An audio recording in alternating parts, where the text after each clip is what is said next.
आज कांग्रेस नेता श्री राहुल गांधी ओडिशा आसीथिले एवं सालेपुर रे एक सभा रे से तांकर वक्तव्य रखिछथि।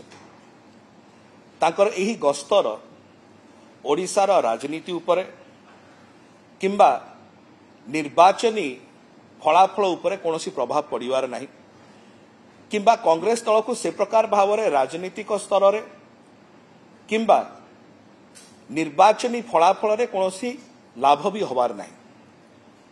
किंतु जो कांग्रेस दल विगत अनेक वर्ष हैला निर्वाचन परे निर्वाचन हारी हारी चली एवं तांकर जो माने कर्मकर्ता और नेतृमंडली अछंती सेमानकर मनोबल भांगी जाइछि।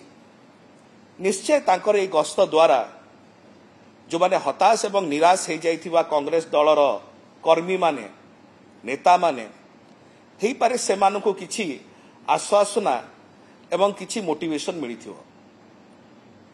एई गस्तर केवल सेतिके ही निर्यास बाहर करा जाय परिबो एवं ओडिशार एई निर्वाचनी फलाफल उपरे यार कोनोसी प्रभाव कि कांग्रेस दलर निर्वाचनी फलाफल उपरे कोनोसी प्रभाव हबार नाही।